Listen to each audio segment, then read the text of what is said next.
parent at some point whispers the same question. I am giving my child the best future?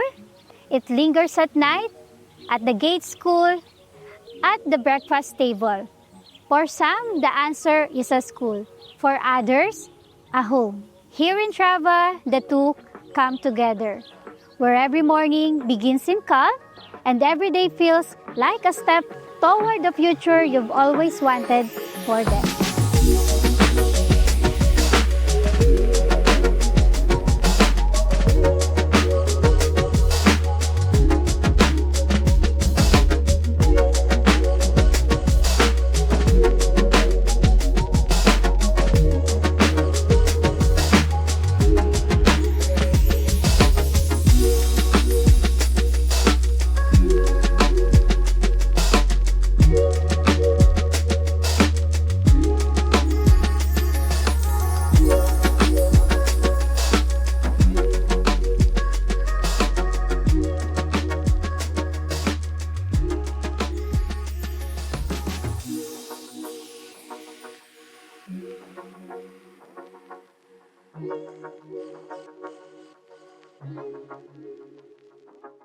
Hi everyone, this is Christina Barro from Prestige Properties and welcome back to our YouTube channel. Most morning in the city begins with stress, traffic home, rushing out the door.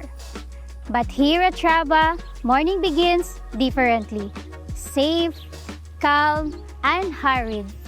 A short drive to the school that matter most. Within minutes of home, you'll find the schools that shape futures. Top international academies and respective private institutions. Less time in traffic, more time where it matters, learning, growing, thriving. Here, life flows differently. Children bike freely, parents breathe easier. Weekends belongs to nature, not malls. Every parent dreams of balance. For me, it was giving my child the best education without losing family time. At TRAVA, I found both a home besides their future. TRAVA is unlike ordinary subdivision designed by Locsin Legacy with nearly half of the land devoted to a green space, a community built for generations.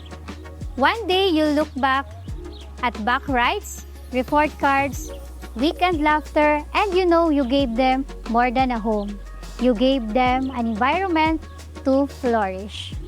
You remember the question you once asked, I am giving my child the best future? Here, the answer is clear. Every morning begins in calm. Every milestone from first bike ride to graduation is held within this community. Phase 2 is open, but only a few prime lots remain. Enrollment season is here. Secure your lot today so where your child takes their next step, their future begins here in TRAVA. One day, you'll look back and say, yes, I gave them the best future. And it began at TRAVA.